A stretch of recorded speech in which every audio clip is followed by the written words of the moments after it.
서울의 봄은 유난히 조용했다. 낙엽이 아닌 꽃잎이 조용히 내려앉는 아침. 검은 고급 세단 한 대가 구불구불한 익선동 골목 어귀에 멈췄다. 차문이 열리고 정갈하게 다려진 회색 슈트를 입은 한 중년 남성이 내렸다. 손에 들린 흰색 국화 꽃다발은 그의 눈빛보다 더 조용히 흔들리고 있었다. 그는 강구진, 올해 48, 국내 부동산 업계에서 신화라 불리는 인물이었지만 오늘만큼은 그 모든 타이틀이 무색했다. 오늘은 어머니의 길, 오래된 3층 한옥, 낡은 대문 앞에 서서 그는 손에 꼭 쥐고 있던 빛바랜 흑백 사진을 바라봤다. 사진 속에는 미소 짓는 어머니, 자신 그리고 아직 눈을 뜨지 못한 갓난아기가 함께 있었다. 20년 전, 이 집은 매일같이 된장국 냄새가 나는 곳이었고 퇴근한 아들이 어머니 무릎에 기대 앉아 일기를 들려주던 곳이었다. 그러나 이제는 냉기와 침묵만이 문틈을 비집고 흘러나왔다. 그는 깊은 숨을 들이쉬고 오래된 열쇠로 문을 열었다. 안으로 들어서자 먼지와 습기가 뒤섞인 공기, 익숙한 듯 낯선 감정이 그를 덮쳤다. 작은 거실 한쪽에 놓인 재단이 어머니의 영정사진이 여전히 다정하게 웃고 있었다. 그는 무릎을 꿇고 조심스레 꽃을 올렸다. 어머니, 이제서야 왔어요. 죄송해요. 너무 늦었죠. 그의 목소리는 울먹였다. 지난 1년간 그는 그 어떤 고위급 회의에도 눈물 한 방울 보인 적이 없었지만 지금은 제사상 앞에서 꼼짝도 하지 못한 채 그냥 그리움과 죄책감에 묶여 있었다. 그는 조심스레 정갈한 제사 음식을 올렸다. 하얀 쌀밥, 멸치볶음, 된장국, 그리고 어머니가 생전에 좋아하시던 팥죽 한 그릇. 호텔식 도시락도 고급 한정식도 아닌 어머니가 매일 아침 새벽 시장에서 팔기 위해 정성껏 끓이던 음식 그대로였다. 그 순간 그의 눈가에 흐려진 눈물이 후두둑 떨어졌다. 그가 정말로 그리워한 건 돈으로 살 수 없는 온기였다. 제사를 마친 후 그는 홀로 거실 소파에 앉아 오래된 탁자 위에 놓인 탁상 시계를 바라봤다. 그 시계는 아직도 그가 떠난 시간에 멈춰 있었다. 그는 휴대폰을 꺼내어 이름 하나를 검색했다. 한미숙. 그 이름은 여전히 그의 심장을 조이게 했다. 19년 전 그녀는 그의 아내였다. 이 집에서 결혼식을 올렸고 함께 자고 함께 웃고 함께 울던 사람. 그리고 그의 실수로 인해 홀로 아이를 낳고 떠나간 사람이었다. 마지막으로 그녀에게 보낸 건 이혼 도장을 찍은 문서 한 장과 매달 입금되는 양육비였다. 그 뒤로 그는 한 번도 그녀와 아이의 안부를 묻지 않았다. 그는 문득 되물었다. 나는 왜 지금에서야 그녀가 궁금한 걸까? 왜 이제서야 그 이름을 다시 부르게 되었을까? 그는 다시 한번 사진을 꺼내 들었다. 아내와 아이, 그리고 자신이 함께 웃고 있는 사진. 그때는 웃고 있었다. 지금은 기억 속에서조차 웃는 법을 잊어버렸다. 그는 일어서며 속으로 다짐했다. 미숙아, 무슨 일이 있어도 널, 그리고 우리 아들을 꼭 찾아낼게. 비록 늦었지만 나 진심으로 후회하고 있어. 그날 오후 그는 운전기사도 없이 직접 운전대를 잡았다. 목적지는 명확하지 않았다. 단지 그녀가 마지막으로 살았다고 들었던 인천 구도심의 낡은 연립주택촌. 희미한 기억 하나만을 손에 쥔 채 그는 운전대를 꼭 잡고 출발했다. 서울에서 인천까지의 길은 익숙하면서도 낯설었다. 내비게이션에 목적지를 입력했지만 마음속 목적지는 훨씬 더 불분명했다. 그녀는 지금 어디에 살고 있을까? 아니, 잘 살고는 있을까? 조개가이? 강구진의 머릿속은 온갖 물음표로 가득했다. 차창 밖으로 스쳐 지나가는 풍경은 그의 기억 속 장면들을 하나둘씩 끄집어냈다.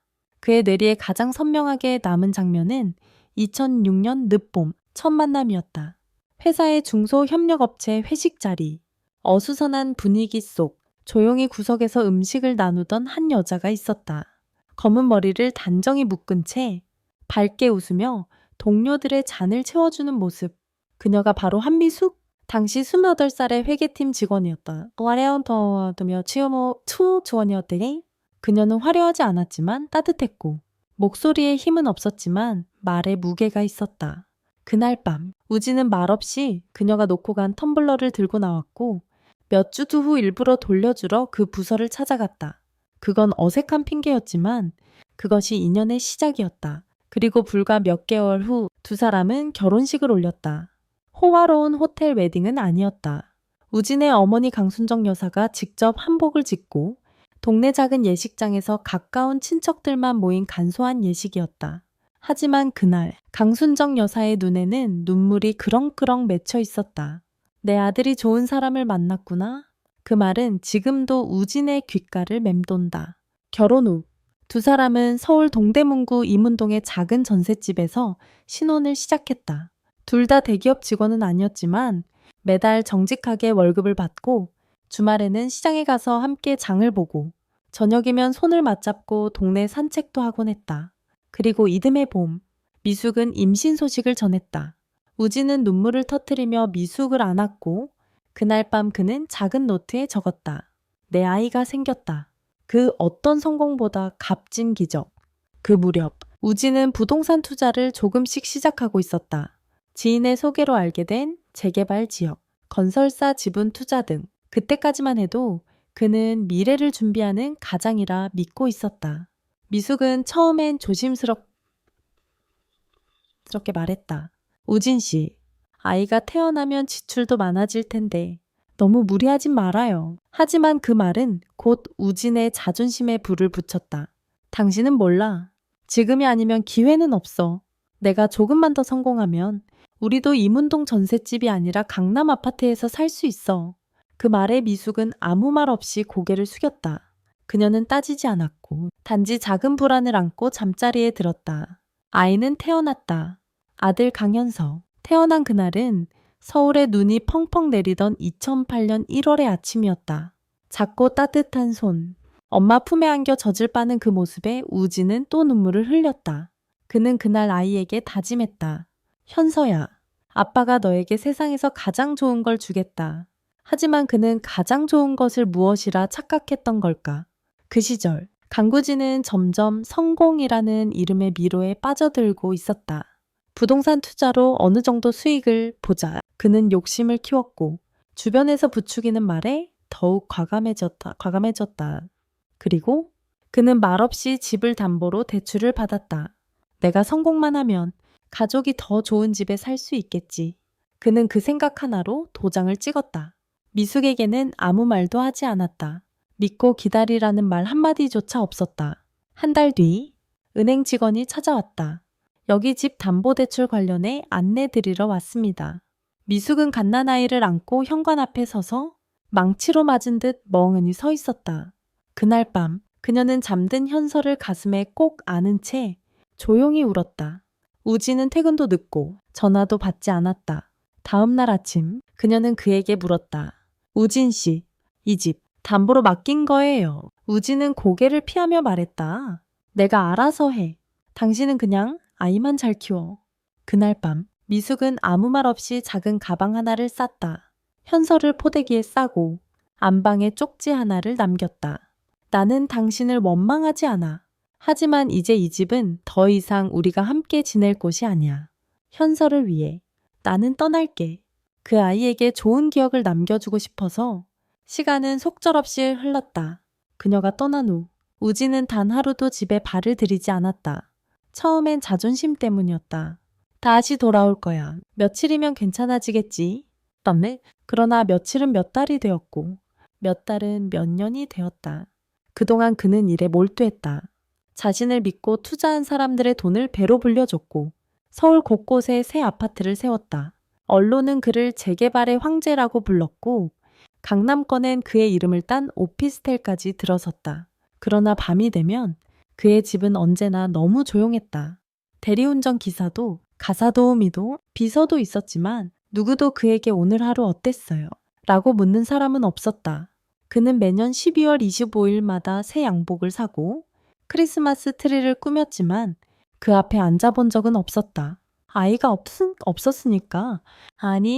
아이가 어디에 있는지도 몰랐으니까. 한미숙. 그 이름은 잊은 척했지만 잊힌 적은 없었다. 메일함을 뒤지면 여전히 그녀의 이름으로 된 통장 이체 기록이 남아 있었고 우편함 속에 아이 이름으로 적은 선물 쿠폰도 몇 번 넣은 적이 있었다. 그러나 그녀는 단 한 번도 그 돈을 인출하지 않았다. 그리고 단 한 통의 전화도 편지도 보내지 않았다. 한편 한미숙은 떠난 이후 인천의 한 반지하 주택에 아이를 안고 정착했다. 서울보다 물가가 싸고 지인도 없던 곳, 다시 시작하기엔 더없이 적막한 곳이었다. 처음엔 김밥집에서 아르바이트를 했다. 새벽에 김밥을 말고 오후엔 아이를 데리고 놀이터에서 기다렸다. 현서는 유난히 심장이 약했다.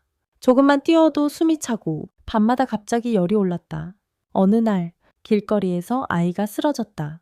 미숙은 병원 응급실까지 7km를 아이를 안고 뛰었다. 택시비는 없었다. 버스는 기다릴 시간이 없었다. 병원에 도착한 그 순간 의사는 말했다. 심장 기형입니다. 빨리 수술을 하지 않으면 위험합니다. 그 말에 미숙은 바닥에 주저앉았다. 눈물도 나오지 않았다. 대신 입에서 새어나온 말은 죄송합니다. 제가 엄마이면서 아무것도 해줄 수가 없네요. 그날 이후 미숙은 밤마다 폐지와 빈 병을 주워 팔았다. 낮에는 김밥을 말고 오후엔 아이 옆에서 책을 읽어주고 밤에는 손전등 하나 들고 재활용장을 돌았다. 지나가던 사람들이 수군거렸다. 아니, 저 여자는 예쁘장하게 생겨서 왜 저렇게 살까? 남편한테 버림받았나 보지. 그녀는 어떤 말에도 대꾸하지 않았다. 입술을 꽉 다물고 아이의 손만 더 세게 쥐었다. 신원다마이 지연다. 그렇게 10년이 지났다. 미숙은 점점 더 야위었고 아이는 사춘기를 맞이했다. 현서는 착했다. 엄마를 탓하지 않았다. 오히려 스스로 돈을 벌겠다며 학교 끝나고는 전단지를 돌리고 편의점 아르바이트를 시작했다. 그리고 무엇보다 아이는 음악을 사랑했다. 버려진 통기타 하나를 주워와서 밤마다 손으로 코드를 익혔다. 엄마, 나는 언젠가 노래를 써서 엄마한테 들려줄 거야. 미숙은 그 말을 들으며 녹슨 베란다 창밖을 바라봤다. 그녀의 눈시울엔 눈물이 맺혀 있었지만 입겐 미소가 스며들었다. 2015년 봄, 우지는 어머니의 제사를 마친 후 결심을 했다. 제소메디 해다우. 지금 아니면 평생 그들을 못 볼지도 몰라. 그는 사설 탐정업체를 찾아가 그간의 모든 정보를 쏟아냈다. 미숙에 출신 고등학교, 옛 직장, 마지막 주소, 주민등록번호, 과거의 사진까지. 일주일 후 돌아온 보고서에는 짤막한 문장이 있었다. 2009년, 2018년 인천 남동구 동거주. 이후 행방불명. 그 뒤엔 추정 위치 몇 개. 목격담이 첨부되어 있었다. 어떤 이는 말했다.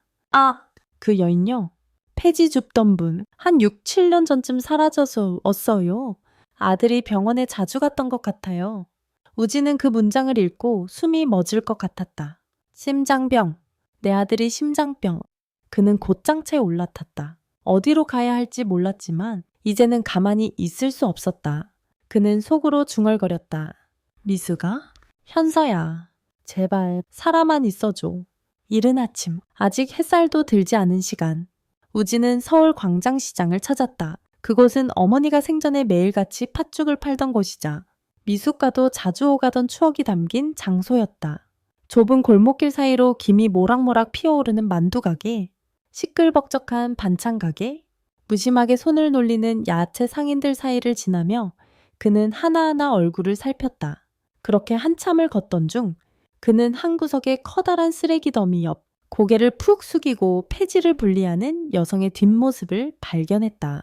그 순간 심장이 철렁 내려 앉았다. 허름한 옷, 바라앤 모자, 찢어진 운동화, 등이 굽어있고 손등에는 굳은 살이 가득했지만 그 가늘고도 익숙한 어깨선, 천천히 쓰레기를 모으는 손놀림, 그리고 바람에 흩날리는 머리카락 사이의 흰색 반점. 미숙이야. 우지는 걸음을 멈추었다. 목이 막혀 말을 할 수 없었다. 그녀는 천천히 몸을 일으켰다. 오래된 비닐봉지를 묶으며 고개를 돌리는 찰나 두 사람의 시선이 마주쳤다. 한순간 시간이 멈춘 듯 했다. 광장의 소음, 사람들의 발소리, 전단지를 붙이는 테이프 소리조차 들리지 않았다. 그녀의 눈이 커졌다 하지만 단 한마디 말도 없이 그녀는 고개를 돌려 그냥 다시 폐지를 주었다. 아무 일도 없다는 듯 우진은 떨리는 목소리로 불렀다. 미수가? 그녀의 손이 멈칫했다. 그 다음엔 차가운 목소리가 돌아왔다. 왜 왔어요? 그 목소리는 한때 그가 사랑했던 부드러운 음성과는 전혀 달랐다. 건조했고 조용했으며 담담했다. 그러나 그 속에는 수많은 세월의 상처가 고스란히 담겨 있었다.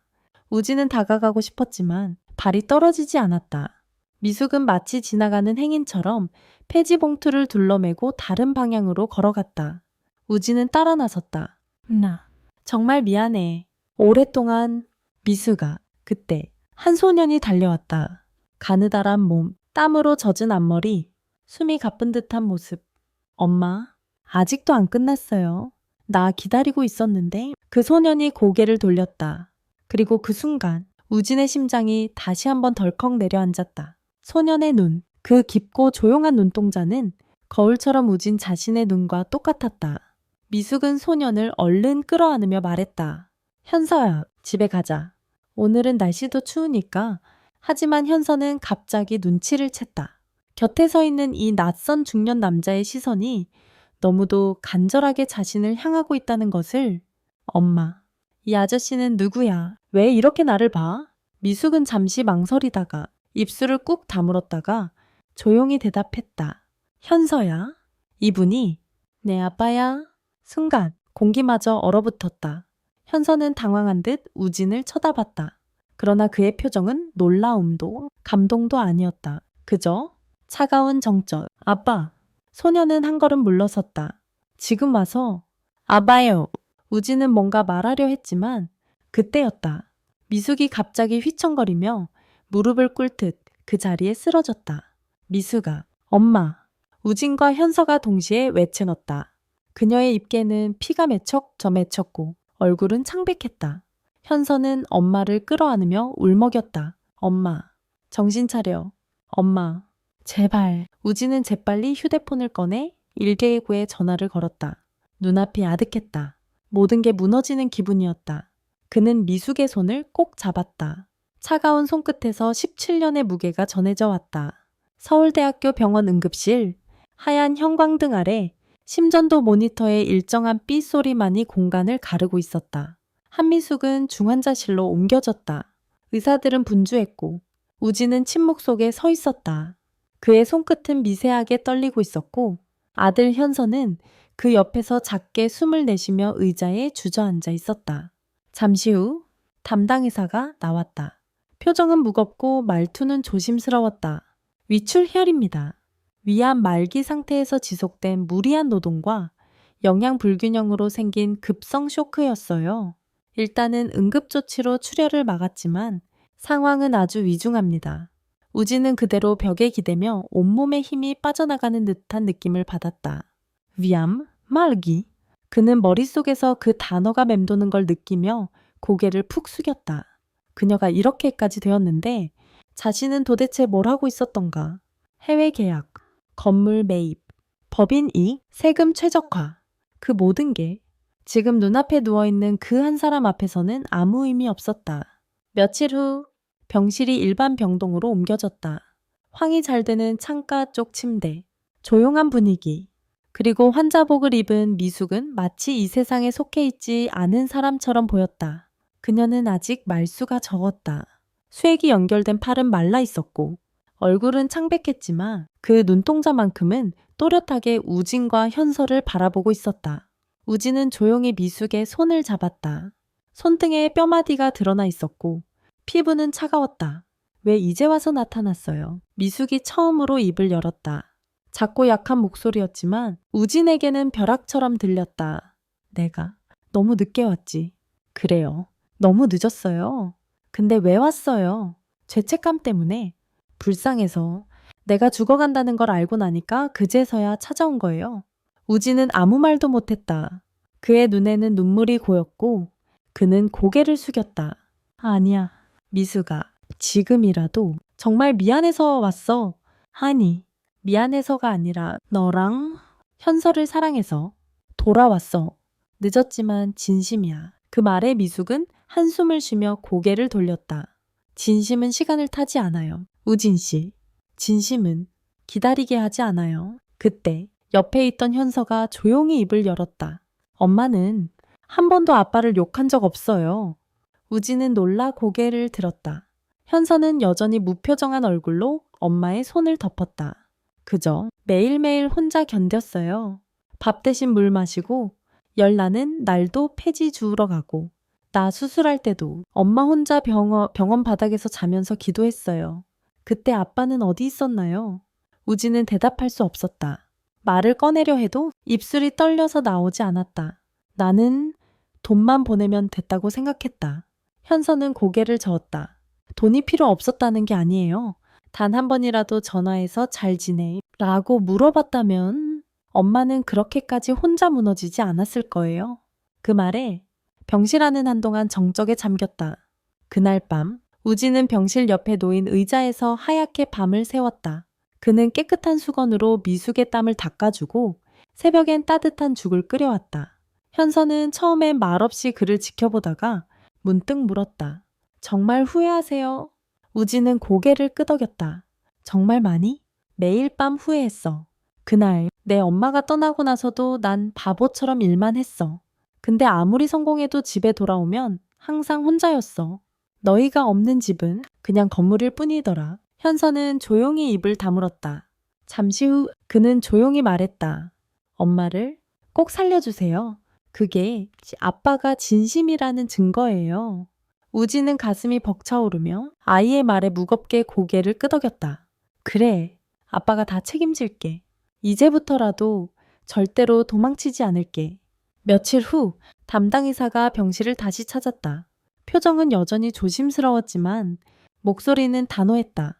환자의 상태를 유지하려면 빠른 시일 내에 수술이 필요합니다. 암이 위 전체를 침범했기에 위 절제 수술과 함께 항암 치료가 병행돼야 해요. 비용은 2억 원 이상입니다. 현서는 숨을 들이켰고 미숙은 고개를 저으며 작게 말했다. 그렇게까지 하지 말아요. 나 이젠 괜찮아요. 아니야. 우진이 자리에서 벌떡 일어나 외쳤다. 나는 아직 너한테 사과도 못했어. 아직 현서랑 같이 셋이서 밥 한 끼도 못 먹었어. 미숙아, 제발 사라져. 병실 한켠에선 햇살이 비치고 있었고 그 빛 사이로 미숙의 눈동자에 처음으로 망설임 아닌 흔들림이 보였다. 수술일 전날 밤 서울대병원 7층 병동은 유난히 조용했다. 창문 바깥으론 봄비가 억수같이 쏟아지고 있었고 그 소리는 마치 누군가의 가슴 안에서 울리는 묵직한 북소리 같았다. 병실 안엔 세 사람, 단 세 사람만의 시간이 흐르고 있었다. 한미숙은 얇은 담요를 덮은 채 눈을 감고 누워 있었다. 표정은 평온했지만 미세하게 떨리는 속눈썹이 그녀의 긴장을 말해주고 있었다. 우진은 그녀의 손을 조용히 잡고 앉아 있었다. 손등엔 주사 자국이 가득했고 뼈마디가 모두 드러나 있었다.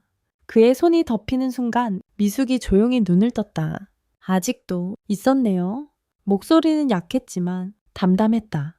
당연하지. 수술 끝날 때 자타의 시에시니 시아시아 손톱 김타담 딸 때까지. 아니, 그 이후에도 나 이제 안 갈 거야.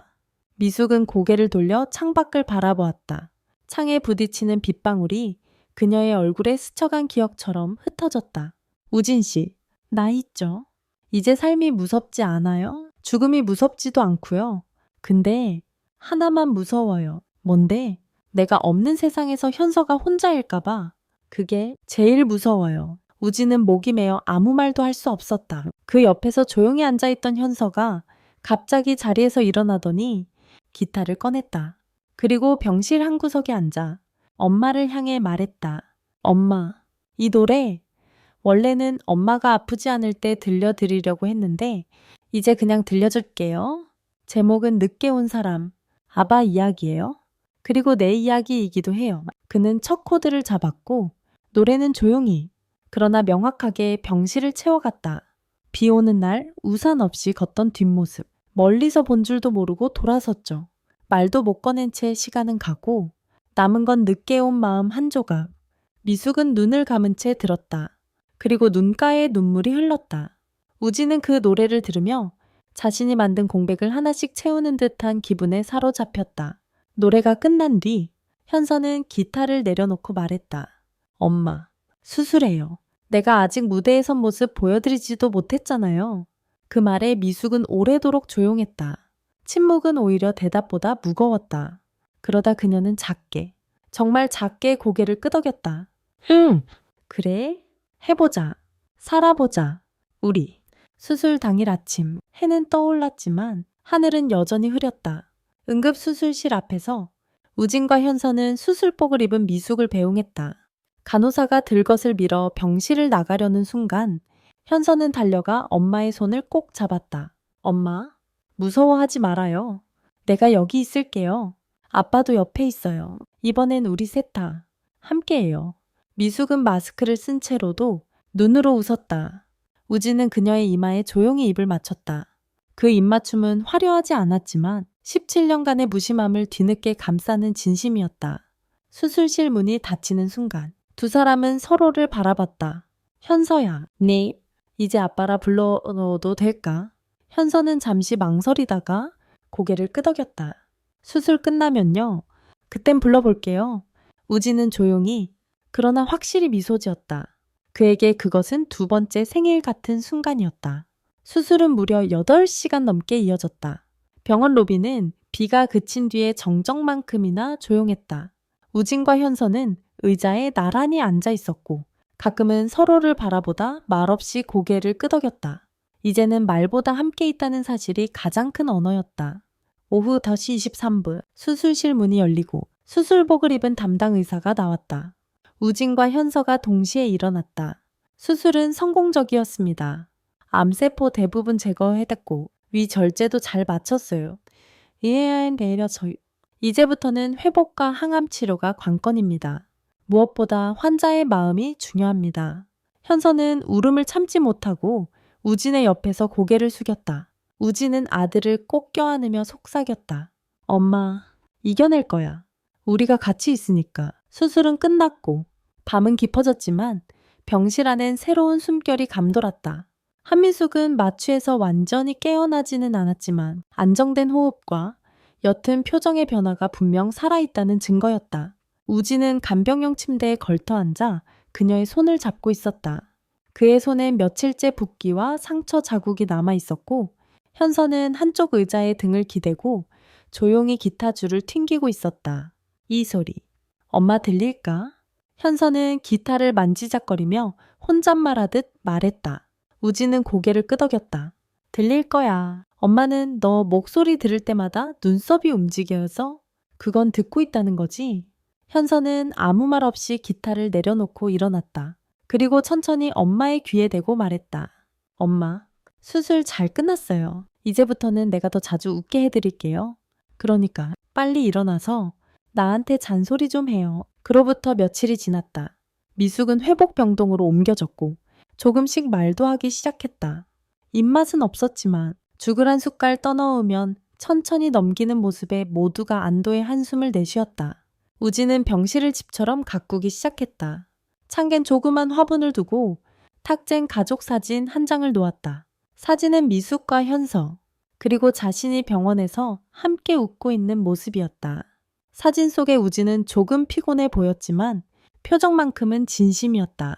미숙은 그 사진을 바라보며 말했다. 우진 씨, 참 많이 변했네요. 좋게 변한 거야?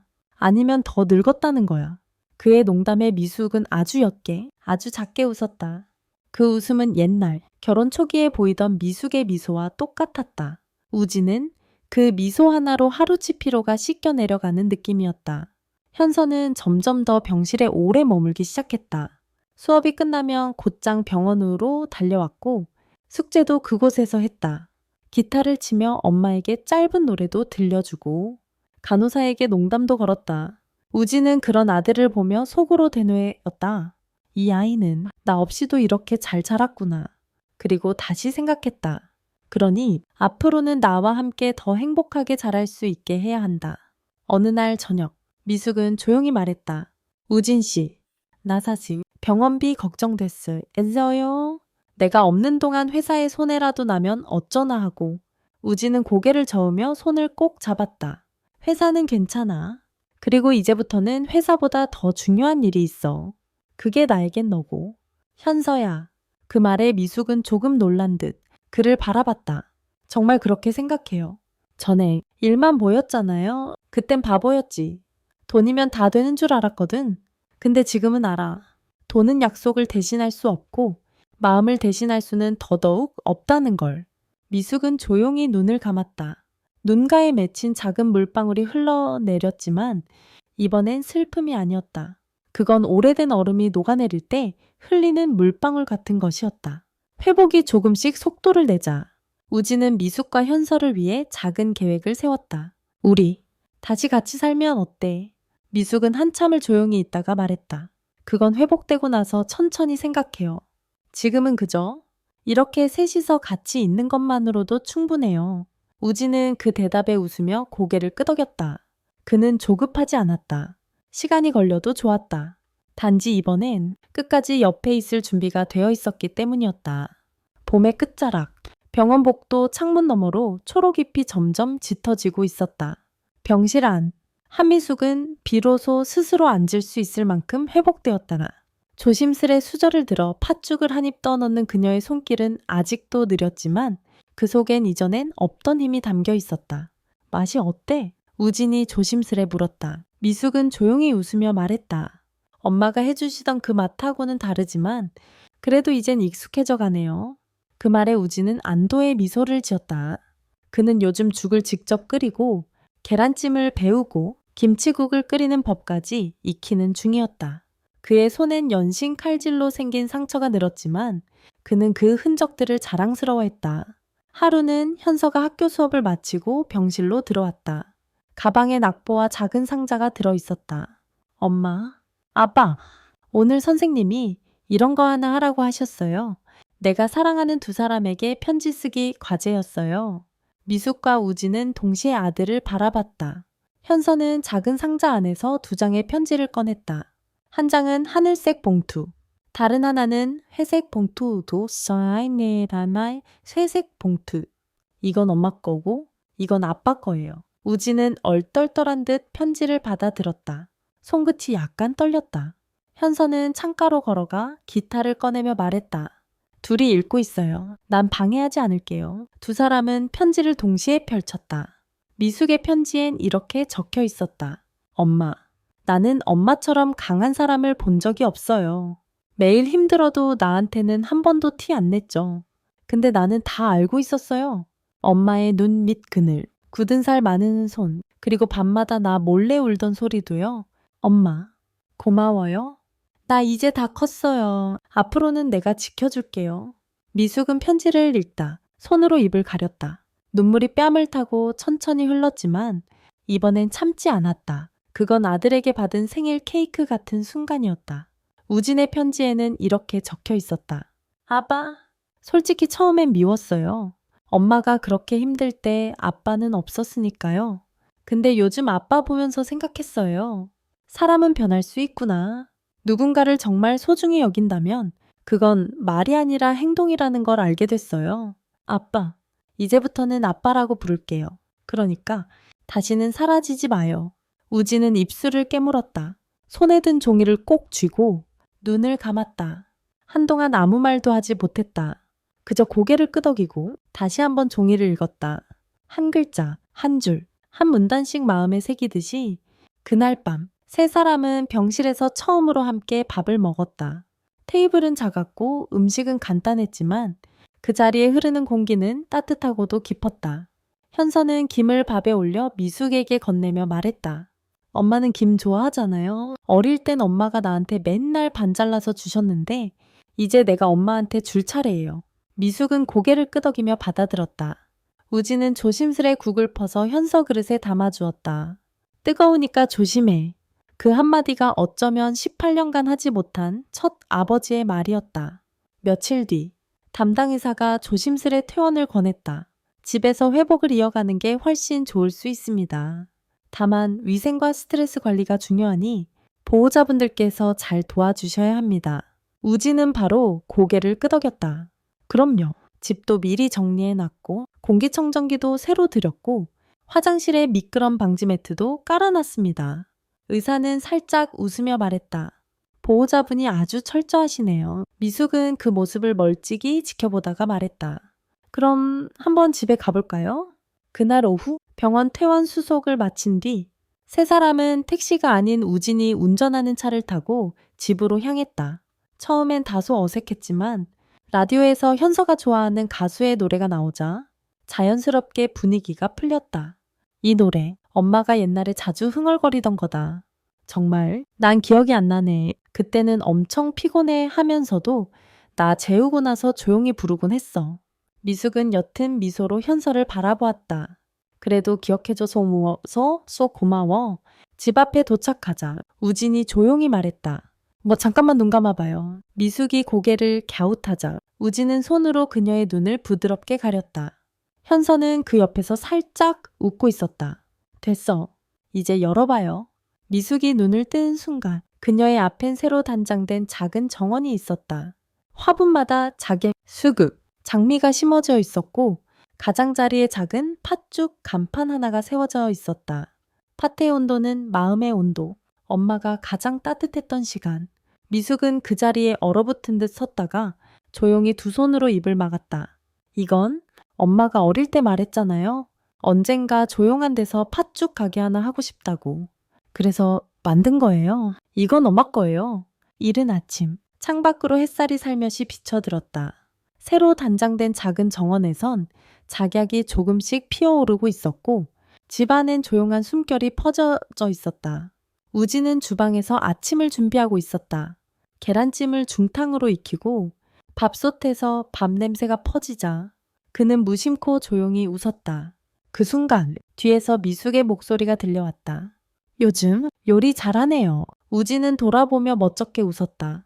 살아남기 위해 배운 거지. 미숙은 다가와 주방 옆 의자에 앉았다. 그녀의 얼굴엔 여전히 피로가 조금 남아 있었지만 눈빛만은 선명했다. 우리 다시 시작할 수 있을까요? 그 말에 우진은 조용히 칼을 내려놓고 그녀를 바라봤다. 나는 준비됐어. 근데 당신이 괜찮다면? 미숙은 한참을 말없이 있다가 고개를 살짝 끄덕였다. 그럼 천천히 걸어가 보죠. 이번엔 나 혼자 걷는 게 아니라서 조금은 덜 외로울 것 같네요. 며칠 뒤 우진은 현서를 데리고 근처 산책길을 걷고 있었다. 현서는 말없이 손을 주머니에 넣고 걸었고 우진은 그 옆에서 속도를 맞췄다. 현서야, 혹시 너 아빠를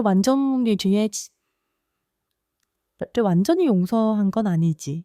현서는 걸음을 멈추고 고개를 살짝 돌려 아버지를 바라봤다. 응, 아직은 100점짜리 아빠는 아니야. 근데 60점은 되는 것 같아. 우진은 웃음을 참지 못했다. 그래도 점수 매겨줘버려 고맙다. 근데 100점 되려면 진짜 오래 걸릴 거야. 천천히 할게. 이번엔 포기 안 해. 현서는 아무 말 없이 다시 걷기 시작했다. 그러다가 갑자기 물었다. 아빠는 엄마한테 아직 미안해. 매일 아침 눈 뜨자마자 미안하단 생각이 들어. 그래서 그 미안함을 덜어내려고 노력해. 행동으로. 현서는 고개를 끄덕이며 말했다. 그럼 됐어. 엄마는 그런 거 다 느끼는 사람이니까. 그날 저녁, 세 사람은 처음으로 밖에서 식사 자리를 가졌다. 작은 한식당에서 불고기와 나물 반찬이 차려졌고 미숙은 조심스럽게 소고기를 잘라 현서 접시에 놓았다. 많이 먹어. 요즘 키 더 큰 것 같네. 응? 학교에서 줄넘기 챔피언 됐어. 와, 진짜. 상장은 아직 교실에 걸려 있어. 내일 가져올게. 그 웃음 속엔 오래 기다려온 가족의 온기가 녹아 있었다. 주변 테이블의 사람들도 모르게 그 분위기에 눈길을 줬고 식당 주인은 나가며 작은 쪽지를 건넸다. 보기 좋아요. 가끔은 이렇게 함께 먹는 밥 한 끼가 인생을 바꾼답니다. 며칠 후 현서가 학교에서 부모님 초청 수업에 참가하게 되었다.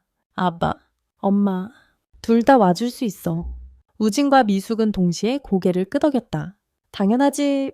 이번엔 절대 빠지지 않을 거야. 그날 교실 앞에 나란히 앉은 부모들을 보며 현서는 누구보다 당당하게 발표를 시작했다. 우리 부모님은 처음엔 조금 서툴렀지만 지금은 누구보다 따뜻한 사람들이에요. 이제 나는 매일 집에 가는 게 기대돼요. 그리고 아빠가 해주는 된장국이 진짜 맛있어요. 교실 안엔 박수가 터졌고 미호추가 터졌고 우진은 눈시울이 붉어졌다. 미숙은 조용히 그의 손을 잡았다. 그 손엔 과거도 있었고 지금도 있었으며 무엇보다 미래가 있었다. 그날 밤 세 사람은 거실 바닥에 돗자리를 펴고 팥죽 대신 라면을 끓여 먹었다. 현서는 김치 한 조각을 입에 넣으며 말했다. 다음엔 캠핑 가자. 아빠 운전 잘하잖아. 좋아. 대신 너 텐트 치는 법 배워야 돼. 오케이. 엄마는 뭐 하고 싶어? 나? 나야. 둘이 웃는 거 보는 게 제일 좋아. 그리고 잠시 침묵. 그러다 현서가 작게 말했다. 우리 가족이 되줘서 고마워요. 그 순간 우진도 미숙도 아무 말이 없었다. 단지 셋이서 함께 천천히 라면 국물을 떠먹으며 작은 행복 속에 머물렀다. 한 해가 저물어가는 늦가을. 나무잎이 하나둘씩 떨어지고 미숙은 마당에 쓸고 있는 낙엽을 조심스레 담았다. 한 손은 여전히 조심스럽지만 그녀의 동작엔 익숙함과 평온이 깃들어 있었다. 우진은 뒤에서 따뜻한 차를 들고 다가왔다. 잠깐 쉬어요. 어디 전투할 준비하면 돼요? 손 아프면 안 되니까. 미숙은 미소 지으며 받아들었다. 고마워요. 이젠 아프다기보단 살고 있는 느낌이에요. 우진은 조용히 그녀 옆에 앉았다. 그날은 바로 그들의 결혼기념일, 그리고 새롭게 약속한 가족의 날이었다. 그들은 조촐하지만 정성껏 준비한 음식을 차려 작은 뜨락에서 식사를 했다. 현서는 두 손으로 정성껏 만든 카드를 건넸다. 가족은 서로의 가장 솔직한 거울. 부족해도, 흠이 있어도 함께 웃고 울 수 있다면 그게 진짜 가족이에요. 미숙은 조용히 눈시울을 붉혔다. 우진은 그 옆에서 가만히 손을 잡았다. 이 카드, 우리 액자에 넣어두자. 이 집에 처음 생긴 가족 사진 옆에. 며칠 후, 미숙은 지역 복지관에서 자원봉사를 시작했다. 손이 느린 그녀는 아이들의 숙제를 도와주고 할머니들께 뜨개질을 가르쳤다. 처음엔 어색했지만 누군가에게 필요한 존재가 된다는 감각은 그녀에게 새로운 생명을 불어넣었다. 우진은 낮에는 작은 꽃집을 운영하고 밤엔 요양보호사 자격증 공부를 했다. 그는 더 이상 과거에 머물지 않았고 이젠 누군가를 돌보는 삶에 자신을 던지고 있었다. 현서는 학교에서 음악 발표회에 나가 엄마와 아빠 앞에서 처음으로 작곡한 곡을 기타로 연주했다. 곡의 제목은 따뜻한 저녁 밥상. 그 속엔 말보다 깊은 사랑이 흐르고 있었다. 계절이 바뀌고 첫눈이 내리던 날, 세 사람은 함께 캠핑을 떠났다. 작은 텐트 안, 라디오에선 옛 가요가 흐르고 있었고 모닥불 앞에서 현서는 마시멜로를 굽고 있었다. 엄마, 이거 태웠어. 괜찮아. 인생도 가끔 태워봐야 맛을 아는 거야. 아빠는 왜 웃어? 그 말 예전에 내가 했던 것 같아서. 세 사람은 그렇게 모닥불 앞에서 오랜만에 아무 걱정 없는 웃음을 나눴다. 그 순간 하늘에서 눈송이가 떨어졌다. 현서는 손바닥을 펴서 하늘을 바라보며 말했다. 이게 가족의 눈처럼 포근하네. 미숙은 현서를 껴안았다. 우진도 팔을 둘러 감싸며 말했다. 이젠 우리 셋 어디에도 잃어버리지 말자. 시간은 흘렀고 그들의 집 앞 작고 따뜻한 팥죽 가게엔 매일같이 손님들이 찾아왔다. 가게 이름은 그대로였다. 팥의 온도는 마음의 온도. 벽 한켠엔 현서가 그린 그림과 편지가 액자로 걸려 있었다. 그 밑엔 작은 팻말이 붙어 있었다. 이 가게는 한 가정이 다시 손을 맞잡은 기록입니다. 팥죽은 따뜻하고 마음은 더 따뜻합니다. 어느 토요일 아침 한 노부부가 들렀습니다. 소위 더고부 로니우보도 들렀습니다. 아내의 손은 힘이 없었고 남편의 등은 굽어 있었습니다. 그들은 조용히 앉아서 아무 말도 하지 않고 그저 침묵만 지키며 울고 있었습니다. 그러자 그 남자는 카운터로 갔다. 그는 이렇게 말했다. 오늘 나는 내가 얼마나 끔찍한 아버지였는지 깨달았습니다. 하지만 당신을 보면 어쩌면 나도 다시 시작할 수 있을지도 모른다는 생각이 들어요. 정재는 그저 미소를 지으며 대답했다. 다시 시작하기에 너무 늦은 때는 없습니다. 친애하는 친구 여러분, 오늘의 이야기는 여기서 끝납니다. 하지만 그 울림은 아마도 모든 사람의 마음 어딘가에 여전히 남아있을 것입니다. 우리는 불완전하지만 사랑이 넘치는 여정을 함께 해왔습니다. 한때 열등감을 가졌던 어머니에 실수를 저지른 아버지, 그리고 말하는 것보다 침묵하는 아이가 있었습니다. 마침내 그들은 서로에게 돌아갈 길을 찾았습니다. 진심을 담아, 변화를 담아, 그리고 무엇보다도 사랑으로. 만약 당신이 부모님을 불완전한 존재로 보았던 어린 시절을 보냈다면, 아니면 자녀의 중요한 시절을 놓친 어머니, 아버지, 그러면 아래에 몇 줄을 적어보세요. 우리는 여러분의 이야기를 진지하게 듣고 싶습니다. 누가 알겠나요?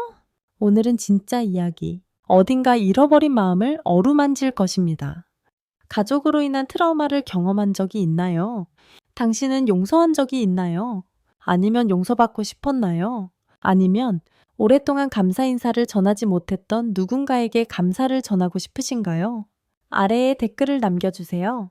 어쩌면 여러분의 공유가 가장 힘든 순간에 있는 다른 사람들에게 따뜻한 희망의 빛이 될 수도 있습니다. 이 이야기가 의미 있다고 생각된다면 채널의 좋아요와 구독을 눌러주세요. 그리고 위로가 필요한 사람과 공유해보세요. 우리는 단지 이야기를 전하는 것이 아닙니다. 우리는 함께 치유하고 있어요.